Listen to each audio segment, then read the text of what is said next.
क्या दुनिया एक नए गठबंधन की आहट सुन रही है? क्या पश्चिम एशिया में बन रहा एक ऐसा समीकरण जो आने वाले समय में वैश्विक ताकतों का संतुलन बदल सकता है? इसी बीच एक बेहद अहम मुलाकात सामने आई है, जहां व्लादिमीर पुतिन ने ईरान के विदेश मंत्री अब्बास अरागची से मुलाकात की। यह मुलाकात सिर्फ औपचारिक नहीं थी, बल्कि इसके पीछे छिपे संकेत पूरी दुनिया को चौंका सकते हैं। जब रूस और ईरान जैसे देश एक ही टेबल पर बैठकर मौजूदा हालात पर चर्चा करते हैं, तो इसका मतलब साफ है, कुछ बड़ा पक रहा है। इस मुलाकात के दौरान सबसे दिलचस्प बात यह रही कि पुतिन ने ईरान के सर्वोच्च नेता मुज्तबा खामेनेई के लिए विशेष संदेश भेजा और उनके अच्छे स्वास्थ्य और कुशलता की कामना भी की।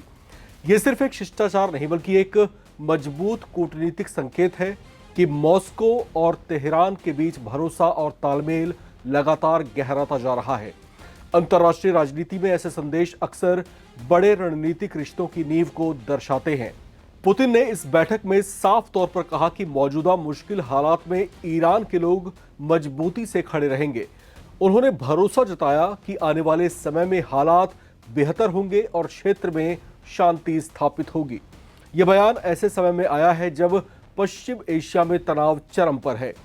चाहे बात मिडिल ईस्ट की हो या वैश्विक शक्ति संतुलन की, रूस ने यह भी संकेत दिया कि वो केवल अपने हितों तक सीमित नहीं है, बल्कि क्षेत्रीय स्थिरता और शांति बनाए रखने के लिए सक्रिय भूमिका निभाना चाहता है।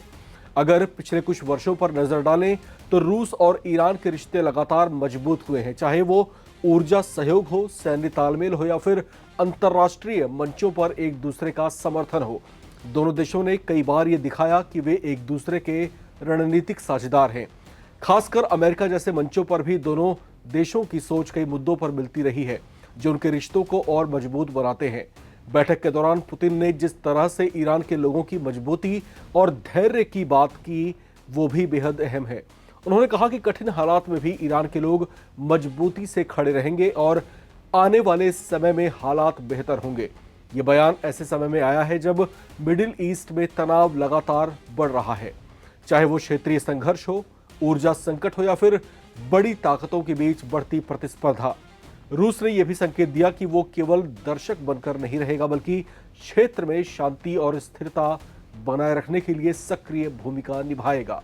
अगर इस पूरे घटनाक्रम को थोड़ा गहराई से समझें तो पिछले कुछ वर्षों में रूस और ईरान के बीच संबंधों में लगातार मजबूती आई है। ऊर्जा सेक्टर में सहयोग, सैन्य समन्वय और अंतर्राष्ट्रीय मंचों पर एक दूसरे का समर्थन, ये सभी बातें इस रिश्ते को एक मजबूत रणनीतिक साझेदारी में बदल रही हैं। खास तौर पर अमेरिका जैसे मंचों पर दोनों देशों का रुख कई मुद्दों पर लगभग एक जैसा रहा है और आपसी समझ और तालमेल इनकी इस तरीके से अब दिखाई दे रही है। अब सवाल उठता है कि इस मुलाकात का असली मतलब क्या है? क्या ये सिर्फ मौजूदा हालात पर चर्चा थी या फिर इसके पीछे कोई बड़ी रणनीतिक तैयारी चल रही है? विशेषज्ञों का मानना है कि यह बैठक एक बड़े भू राजनीतिक बदलाव की तरफ इशारा कर सकती है।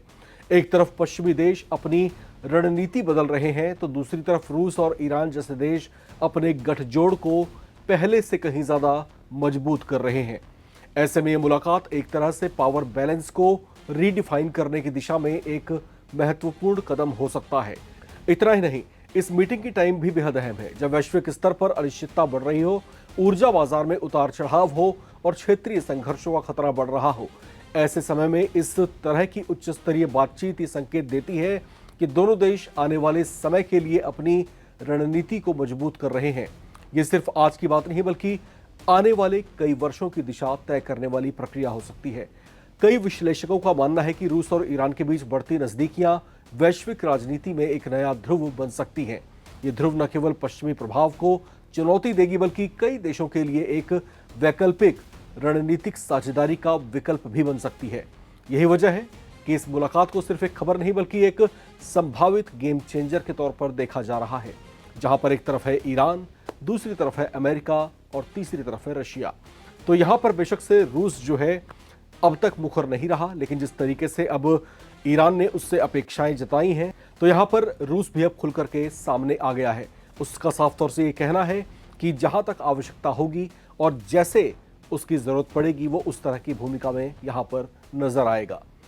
बहरहाल अंत में अगर इसे एक लाइन में समझें तो ये मुलाकात एक साफ संदेश देती है कि रूस और ईरान अब सिर्फ साझेदार ही नहीं बल्कि एक बड़े रणनीतिक खेल के अहम खिलाड़ी बन चुके हैं। और यही वजह है कि आने वाले दिनों में इस रिश्ते की हर हलचल पर पूरी दुनिया की नजरें बनी रहेंगी, क्योंकि यहां जो भी होगा उसका असर सिर्फ एक क्षेत्र तक सीमित नहीं होगा बल्कि कमोबेश पूरी दुनिया की राजनीति को यह प्रभावित कर सकता है। आपका इस पर क्या सोचना है, लेकर अपनी राय कमेंट बॉक्स में जरूर शेयर करें। देखते रहें नवभारत टाइम्स।